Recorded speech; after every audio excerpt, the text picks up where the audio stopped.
Bonsoir à tous, amis marseillais et marseillaises, supporters de l'Olympique de Marseille. Je fais ma seconde vidéo. Voilà, pour aborder quelques points, quelques sujets. Ça sera pas très très long ce soir sur des événements qu'il y a pu y avoir ce week-end. On va parler du match notamment contre le PSG, mais je pense qu'il n'y aura pas grand-chose à dire.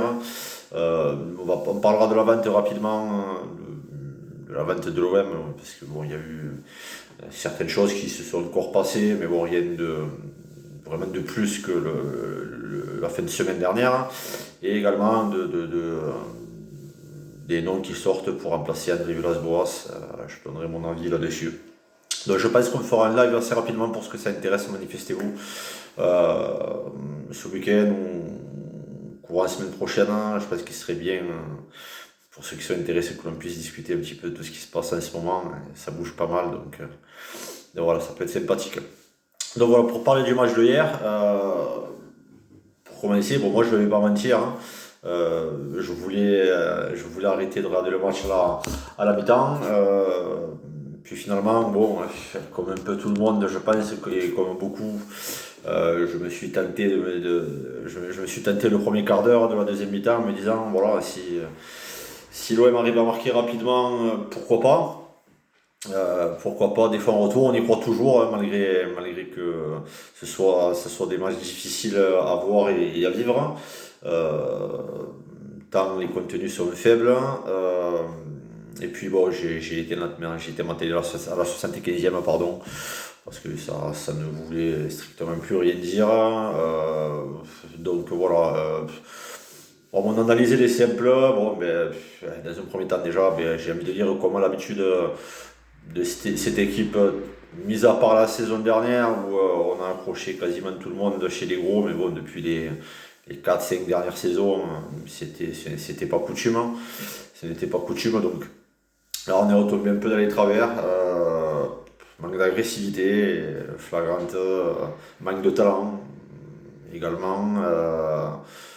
Aucun joueur qui tente des passements de fonction, c'est-à-dire on est dans un système de jeu bien cadré, bien rigide, où personne ne sort de sa zone de confort. Euh, et puis, on est revenu encore une fois sur des erreurs face à ce genre d'équipe, des erreurs qu'on avait pu voir en Ligue des Champions, hein, tout simplement, hein. Ça à savoir que si on voulait aller chercher haut et presser haut, comme c'était le cas en début de match, eh bien, on n'a pas la qualité derrière de défenseurs suffisante pour pouvoir jouer haut, et soit pour jouer leur jeu, soit pour pouvoir annihiler tous les contres. Donc on n'a pas la qualité suffisante derrière pour jouer comme ça. Et inversement, si on décide de jouer bas, bon, ben, on n'a pas la qualité offensive non plus pour jouer sur des contres, puisqu'on n'a pas réellement de joueurs de contre. Donc cette équipe-là, de toutes les manières, depuis maintenant longtemps, c'est une équipe qui est très mal équilibrée dans tous les cas. Voilà, on a, mis à part le milieu de terrain, vraiment, je pense Gaï Camara, vraiment, qui, je pense, c'est un milieu d'avenir.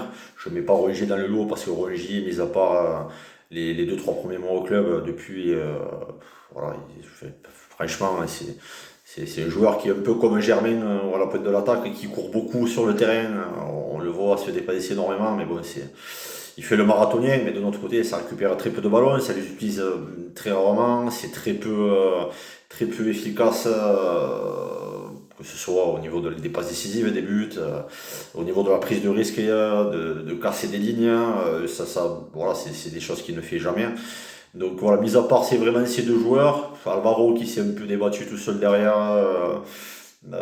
mais ça manquait de qualité tout simplement. Des difficultés dans les couvertures mutuelles, ça veut dire les latéraux qui étaient souvent passés, mais les stoppers qui ne coupaient pas derrière, puisque trop loin, donc beaucoup trop de carences tactiques, beaucoup trop de carences technico-tactiques, euh, tout ce qui est jeu sans ballon également, évidemment. Très stéréotypé, voilà, très peu de mouvements. Alors bon, j'ai envie de dire c'était contre Paris, certes, mais bon, c'est à peu près comme ça tous les week-ends. Donc bon, malheureusement, on s'y est habitué. cette équipe-là est en fin de cycle, mais cité tant si bien que le cycle est vraiment démarré. Il y a eu il y a eu une petite embellie en 2018 avec cette épopée en Europa League, mais voilà, il faut dire que bon, ce groupe-là est quand même relativement décevant et depuis assez longtemps. Mais bon, l'effectif qui est en place, ouais, c'est la direction et l'ancien entraîneur qui l'a voulu notamment. Donc on va traîner ça comme un boulet jusqu'à un départ de la direction justement. Où, de toutes les manières, ça bougera en fin de saison. Hein. Il y a quasiment allez, 2/5 de l'effectif qui est en fin de contrat, les autres ont un certain âge, donc je pense que ça va. Je pense qu'on arrive en fin de cycle et tant mieux parce que c'est. Moi personnellement, j'ai beaucoup de mal avec cette équipe. Donc voilà, donc derrière, manque de qualité, bon devant, j'ai parlé des milieux de terrain, devant, au niveau du front de l'attaque, c'est-à-dire que ce soit les deux ailiers, bon ben, j'ai envie de dire, comme à l'habitude. Euh, bon, je pense que malheureusement aujourd'hui, ben, que ce soit Germain ou Benedetto, ben, c'est triste à dire, mais c'est du pareil au même, hein. Que ce soit contre Paris ou d'autres adversaires d'ailleurs, puisque ce sont des joueurs qui pèsent très très peu, ce ne sont pas des joueurs qui puissent jouer à une seule pointe. Un gabarit beaucoup trop insuffisant, une activité beaucoup trop insuffisante, manger dans les duels en permanence. Donc encore plus face à Marquinhos notamment et Kimpembe, c'était impossible pour Germain d'exister. Payet, bon, je pense tout simplement que, comme à son habitude, c'est une année sur deux. Voilà, on est sur la deuxième année qui est pas bonne, mais je pense que ça va pas aller en s'améliorant. Je n'ose pas imaginer le niveau qu'il aura à 37 ans, puisqu'il a laissé il a laissé son contrat jusqu'à 37 ans. Et je n'ose pas imaginer le niveau qu'il aura déjà l'année prochaine. Bon, on verra. Mais, voilà. Un petit peu capricieux, le garçon. On a vu qu'il a séché, par contre. Je pense que ça se voit sur son visage. Mais du coup, pas de jus, pas de peps. Quand on sèche en milieu de saison, comme ça, en règle générale, derrière, on n'a pas l'énergie qu'il faut pour être efficace. C'est un peu trop tard, hein, mon petit Dimitri, pour se refaire une condition physique au mois de février. À 33 ans ou 34 ans, ça passe plus. Et Thauvin, bon, mais Thauvin,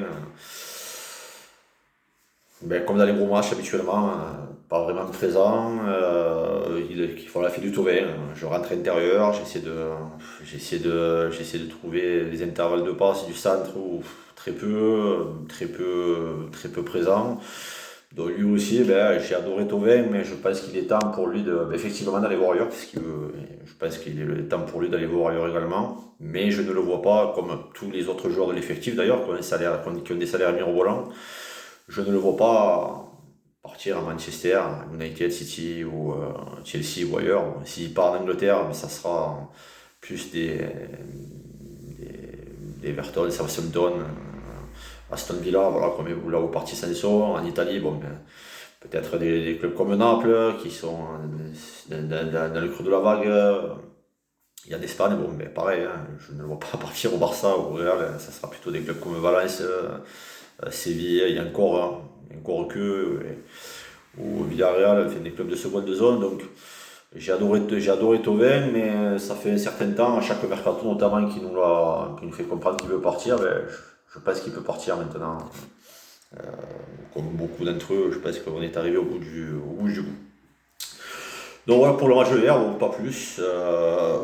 En ce qui concerne la vente, je n'ai pas écouté derrière parce que je savais qu'il devait y avoir un live de Thibaut Vézirian, la personne qui a annoncé que la vente était faite. Je ne l'ai pas écouté, je l'ai écouté rapidement à midi, mais j'ai vu que c'était très très long, ça a duré quasiment 1h30, même plus.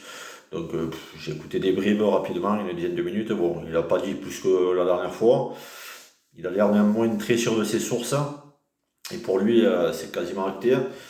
Par contre, il y a un point sur lequel je suis d'accord avec lui, c'est effectivement que je pense comme lui que, à mon avis, ça sera Canal+ qui aura l'exclusivité pour les raisons que j'ai expliquées lors de ma dernière vidéo. Dessus, on est plutôt d'accord. Ce qui me rassure entre parenthèses un peu, c'est qu'il parle d'exclusivité et que c'est pas forcément lui qui aura l'exclusivité, et j'étais d'accord avec ça également. Mais c'est juste que lui, c'est vrai, il a travaillé depuis un moment sur le sujet, donc on verra. J'espère qu'il est crédible, j'espère que ça arrivera plus ou moins rapidement, tout simplement. Donc on verra bien. Donc, on n'a pas appris beaucoup plus. Voilà, donc je pense qu'il faut se tranquilliser, attendre que ça arrive, tout simplement. De toute manière, on n'a pas le choix. Donc voilà, pour cette vente, il faut encore attendre quelques temps. Et dernièrement, voilà, on va parler du futur entraîneur. Alors, pour moi, il y a deux façons de voir les choses, hein. Et notamment par rapport à peut-être la future vente du club. Je pense tout simplement que s'il arrive un entraîneur maintenant là, un entraîneur, on va dire, bon plus, pas exceptionnel, mais bon plus, je pense qu'on pourra se faire du souci, puisque ça voudra clairement dire que c'est un entraîneur bon plus ou bon tout court ne signera jamais pour 6 mois. Il sera là pour 2 ans ou 2 ans et demi, donc ça voudra dire que, en mon sens, que le projet Macourt devrait continuer. Donc voilà, ça serait pas trop rassurant. La deuxième hypothèse, c'est que le gros nom arrive maintenant, mais je vois pas, vu le contexte, que peut arriver maintenant. Et à ce moment-là, ben, ça voudra dire très clairement que le club va changer très rapidement de dimension. Et, et là-dessus, ça sera rassurant. Et la troisième option, c'est voilà, un joueur enfin, un entraîneur pardon, assez quelconque, voilà, qui puisse entraîner en Ligue 1, même un entraîneur étranger ou pas d'ailleurs, hein, et qui lui viendra pour 6 mois, ou même 1 an et demi, en sachant que voilà, il prendra forcément des indemnités pour la fin de son contrat, mais des indemnités qui seront entre parenthèses légères. Euh, et à ce moment-là, on pourra très certainement penser que forcément c'est une solution de transitoire en attendant les futurs projets qui arriveraient. Et une autre option, et c'est une option que je ne souhaite pas forcément, il y a encore que c'est le duo Largué et Yannick qui reste en place jusqu'à la fin de la saison. Bon, quelque part, il reste une dizaine de matchs, la saison est foutue, il faut prendre une dizaine de points pour se maintenir. Bon, je pense qu'on les prendra. Il y a peut-être quoi faire une Coupe de France. Voilà, moi je pense que c'est peut-être une. Finalement, si par contre ça, si si ces deux entraîneurs-là restent en place, ça voudra clairement dire qu'il va se passer quelque chose de très prochainement. Alors bon, je pense que quelqu'un va quand même signer. Alors on parle de Sampaoli. Alors, moi j'avoue que bon, de toutes les manières, tous les noms qui sortent actuellement sont forcément sont des entraîneurs qui sont libres et qui n'ont pas réussi ailleurs. Sont des entraîneurs en place, voilà, comme Sampaoli, on en parle beaucoup, mais qui pour moi serait juste une solution de com, puisque on dit qu'il a un petit peu les mêmes prérogatives et la même façon de jouer que Bielsa, alors que pour moi ce ne sont pas du tout les mêmes personnages. C'est pas parce qu'on gesticule beaucoup au bord de main de touche et qu'on a des origines latines qu'on est forcément Bielsa. C'est pas parce que il a été proche de Bielsa à un moment donné qu'il a la même qualité que lui. Voilà, un Bielsa, il n'y en a qu'un seul, il n'y en aura pas deux. De la même manière, comme Mourinho, il n'y en a qu'un seul et il n'y en a pas deux. On parle d'André Villas-Boas par exemple. Chacun est différent. Et pour moi, c'est pas une piste qui m'enchante plus que ça. De notre côté, l'OM aujourd'hui, pour venir entraîner à l'OM, vu les conditions, il va pas falloir être trop, on va dire trop difficile. On n'est pas très attractif non plus. Donc, mais bon, c'est pas une piste qui m'enchante forcément beaucoup. Ensuite, on entend parler de Walter Mazzari, de Roberto Donadoni, donc voilà, des entraîneurs qui n'ont pas forcément réussi. Donc bon, à voir. Moi, je préférerais très clairement qu'il arrive peut-être un entraîneur Ligue 1. Voilà, bon Courbis, non, forcément, ça serait impossible, puisqu'il fait partie du fameux passé du club que Jacques-Henri Hérault n'apprécie pas, donc ça ne sera pas lui. Mais voilà, pourquoi ne pas garder finalement la solution interne, je sais pas, pendant le trimestre qui reste pour finir la saison, ou alors, voilà, ou alors tout simplement voilà, faire venir un entraîneur voilà, mais qui, qui est en Ligue 1, ou un entraîneur en Ligue 1 qui viendrait tout simplement pour finir la saison et voir plus si affinité, si fait réaliser un travail exceptionnel. Encore quand même un trimestre, je vois pas trop ce qu'on peut changer. Alors il n'y a pas vraiment de nom en tête quoi. Bon, j'ai entendu parler de Furlan peut-être aussi, mais bon, ça serait pour un projet plus long à mon avis. et pour un projet ma court qu'avec des jeunes, hein, donc c'est pas trop ce que l'on souhaite, donc on verra bien. Euh, mais moi personnellement, voilà, à faire venir un entraîneur, voilà, moyen bon tout court, voilà, comme les noms qui sont annoncés, ben, je préférerais qu'on finisse comme c'est là. De toutes les manières, de toutes les manières, on ne fera pas plus ni moins. Les joueurs devront prendre les points sur les matchs pour assurer le maintien, tout simplement. Et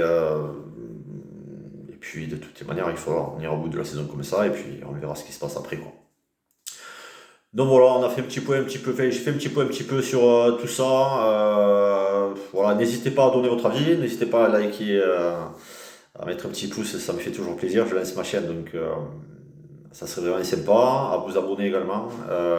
Et manifestez-vous, voilà, n'hésitez pas à partager sur le lien sur Twitter, enfin sur les réseaux, voilà, et j'espère que vous qui êtes derrière cet écran-là, j'espère qu'on aura bientôt l'occasion de pouvoir discuter ensemble du club et de tout ce qui va se passer prochainement. Voilà. Donc je vous souhaite une bonne soirée, allez l'OM. Bon, je pense que je referai une vidéo fin de semaine, au début de semaine prochaine. Bonne soirée.